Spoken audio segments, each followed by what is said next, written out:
Hi, I'm Donna DeFrancesco, Conservation Coordinator with the City of Mesa, and we're here to continue our series on the Drab to Fab Backyard Rehab. And I am here this morning with Cheryl Goar from the Arizona Nursery Association. Welcome, Cheryl. Thanks, nice to be here. Well, we're here at Harper's Nursery to look at plants today. Looking at plants. Last week we were at the demonstration garden, but this week we want to talk to our viewers about how to come out to the nursery and select plants. I think that's one of the hardest things to do.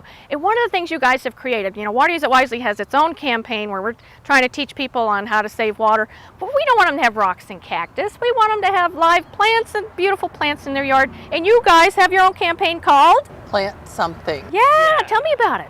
Well, the Plant Something website is plant-something.org, and the Arizona Nursery Association created that website to tell consumers all about the benefits of planting. It's full of videos, good information, and the best thing about it is it will lead you to the nursery nearest you, where you can come and do what we're going to do this morning, visit and touch these plants.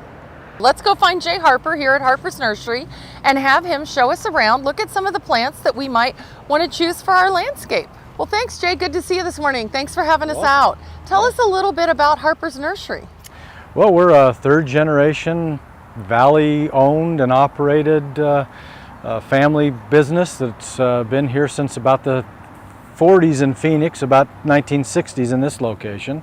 Like a lot of our ANA members, it's a family business, been around for generations. We love to see that here in the Valley. Sometimes it's difficult to shop local, but we have the opportunity here with our nurseries. So I came out this morning to look at plants. We want to think about what we're going to do for our homeowner's backyard, but as well, if you can just walk me around and give me some tips on what any homeowner would want to know and to look at when they go to their local nursery. Well, let's go over here and look at the Texas Sage or Texas Rangers. It's a plant that has a lot of names, and there are a lot of different varieties. And it's one that a lot of times is really misused. It's beautiful, it blooms, it's a great barometer plant. It's a good one for hot weather. It blooms in the monsoon. We can always tell when the monsoon is about to hit because they start popping into bloom. And look at the pollinators that we have on this one. So now you're going to show us some plants that might give us a little privacy or a little taller than the plants we were talking about before? Correct. So the Tacomas, and again, you need to know which variety because some of these new varieties don't get as big, like the Sparkies and the Fuegos and some of the new introductions stay pretty small. But if you're looking for something for screening, for privacy, maybe to block a wall or soften up a big wall, the good old yellow bells and orange bells love the heat. They bloom all summer. They attract hummingbirds to the garden. And so these are a great fast-growing option if you've got a big space. Even can be trained into a small tree if you really wanted to. So very versatile if you want something that gets bigger. And these will bloom?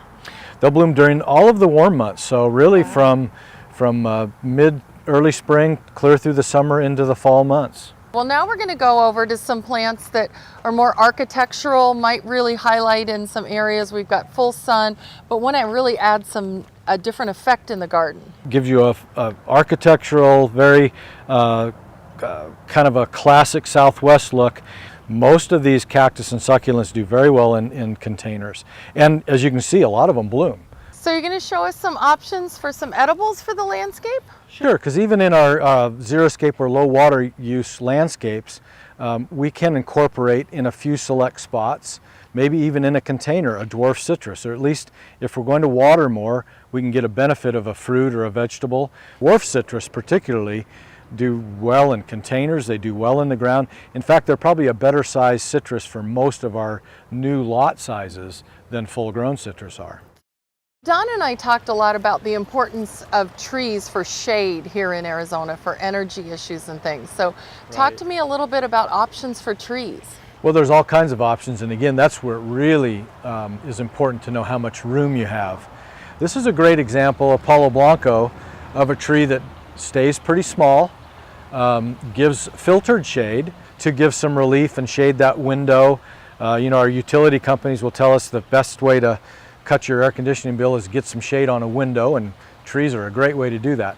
Well, gosh, thank you, Jay, for this wonderful tour around Harper's Nursery this morning. You've certainly given us a lot of tips to think about before we go to the local nursery to figure out how to get the most out of that visit. Well, you're very welcome. Yeah, we just encourage people, just don't make that impulse buy. Make sure you think it out a little bit or get some help on planning it. And think about what you want it to look like in the future.